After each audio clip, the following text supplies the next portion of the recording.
So welcome to my allotment and my YouTube channel, That's What We Call The Good Life. I'm going to be talking about rhubarb and how you look after it and how you harvest it. Now if you've not already subscribed to my channel, if you could please do so, because you'll get lots of helpful hints and tips all throughout the year from my home garden, my allotment, and from time to time my home kitchen. Now, I get asked lots of questions about rhubarb and all the different things, you know, how to look after it, when to pick it, when to split it, all these sorts of things. I'm going to try and cover as much as I can to help you grow some really excellent rhubarb. Now, one of the questions that I get asked is how to pick it, and you literally just pull it straight out. And so if I grab a stem now, so you don't cut it, you literally just pull it from the base, and it helps if you hold it at the bottom as well so it doesn't snap off. And you try your best. I've had a few that have broken off a little bit, but you pull them right from the base rather than cutting them. And if they're a little bit tough, so pull them from the base and maybe give them a bit of a twist to get them out if they're not coming out. So that's how you harvest your rhubarb. You pull, you don't cut. If you've only just planted your rhubarb, one thing I should mention is that we actually forced a section. So all this section here, we actually forced to bring it on a little bit more. So as you can see, these stems are really big and really pale, and because we covered it with something to force them on to make them grow quicker.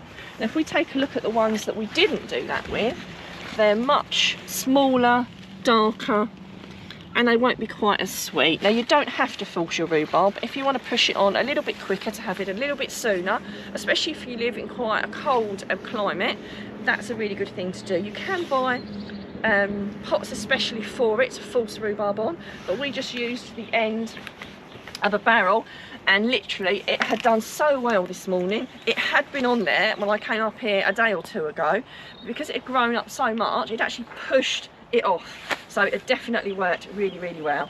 The leaves were a little bit tatty, but that's only because it was at the top of the barrel and they were touching it, and that's why they're looking like that. Because some of the rhubarb forces, or some people cut the middle out of their barrel, and maybe I should have done that, but it still did a really good job at getting me some really lovely rhubarb, bigger and quicker. And also when you force it, it's generally a little bit sweeter as well than the rhubarb that grows on its own there. So if you've only just planted your rhubarb and you're thinking, will I be able to harvest any this year? Now I wouldn't force any of that on. And although they do say never pick in the first year, personally I would use my common sense in that regard, in the fact that if you planted it and it grew really, really well and very abundantly, then I would pick a little bit off. I would never pick it bare, as I would never pick this bare. I would never pick every single stalk off. I would always leave some leaf on there, and I would tread on the side of caution a little bit more with something that was newly planted. But if it was growing really abundantly, yes, I would have a few stems off. If it wasn't, then I would leave it. You know, I would just manure around it. So we're really lucky, we get horse manure delivered up here, and I regularly put the horse manure around it and mulch it, and it does a really, really, really good job of feeding it and getting really awesome rhubarb every single year.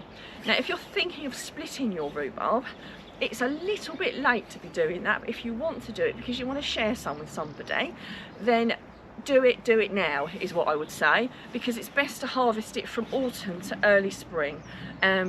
Better to have done it a few months before, but if you want to share a little bit with somebody, don't hesitate and get it done straight away, and get them to plant it straight away as well, because I've got so much here. I wouldn't, if someone said I want a bit of rhubarb, I would just take a piece off of the end and dig down with a shovel to take the whole crown out off the edge, and then I'd pass it on to someone. I'd make sure I got it potted on really, really quickly. So yeah, so uses for rhubarb, some of my favourite things I like doing, a jam, absolutely awesome, and I always put a little bit of lemon juice, zest, orange juice and zest in my jam when I make a rhubarb jam. And the same when I cook it, I often cook it with, you know, I have a whole orange, and I will juice a whole orange and I will put a bit of zest in it when I'm cooking it, just to have cooked rhubarb with porridge, or if I'm going to do a crumble or something like that. Those are some of my favourite things. You don't need to water rhubarb this time of year. It's getting enough rain, but in the summer when it's really, really hot, I would give it a little bit of water, especially if I've just picked off of it, and I would literally get a whole bucket or watering can full and chuck it on there. The roots do go down quite deep, but after I've picked off of it, I always think it's good to give it a little bit of water to kind of pay it back for what I've taken. So I do hope that you've enjoyed listening to how I look after my rhubarb and what I do with it. I'd love to hear whether you're growing any rhubarb and how it's doing and what you do with your rhubarb. And as ever, if you've got any questions or comments, please do let us know and we will answer them.